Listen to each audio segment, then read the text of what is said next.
We've patched up our jeans and our trousers. Now it's time to patch up our sweater. I have this nasty hole here in the arm.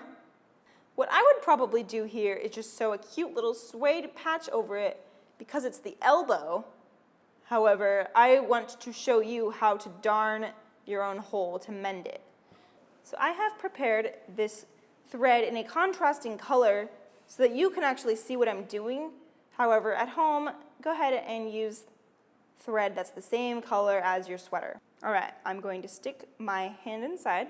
I'm just going to hand darn, or you can buy a darning tool at the store. So what we want to do is just circle everything and then fake our own knit interior. So I'm going to start with a little knot, pull it through, and this might take a while. We basically are faking the weave of the material.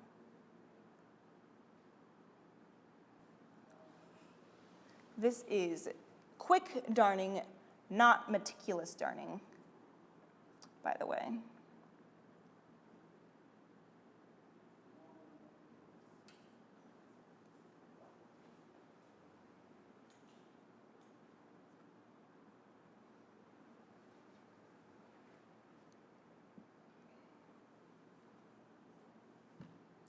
I just want to make sure I have a bunch of parallel lines going over my hole.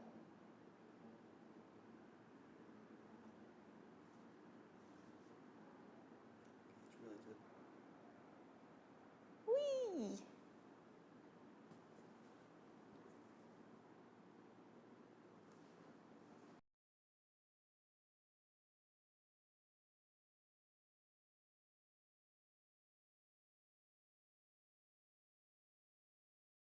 So I have now added a nice parallel stitch across my hole, and I have enough thread on either side of it to kind of hold it in place so that it doesn't bunch too much.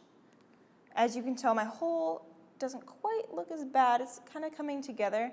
But first, I want to get my thread towards the center, and we need to create some weft stitches. These are the warp. Now we're going to do the weft.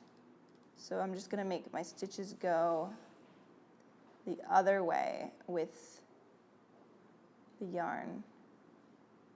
So we just darned a hole, but sometimes our holes are so small that darning isn't necessary. I just want to show you how I'm stitching this up real quick. Once again, I'm using orange thread so that you, my friends behind the camera, can see, but at home you should use a matching color. So that was pretty simple. It was just a few quick stitches over and back, kind of a zigzag process. We're just going to tie that off on the inside, and you'll be good. Your sweater will be good as new again. So that's a bit about fixing up sweaters. Also, if your sweaters tend to pull or have little snags, all you have to do is push the fabric in either direction, just kind of loosen it up and then tighten it again, and hopefully the snag will snap right back into place. If it doesn't, that's when you would break out the needle and thread and fix it up just a little bit. Next up, we've got a tutorial on buttons. To sew a button back on, it's fairly simple. All you need to do is get your thread, tie a little knot at the end, and then simply up one hole, down the other, again and again until the button is tight. Something to remember is, here's the tailor secret,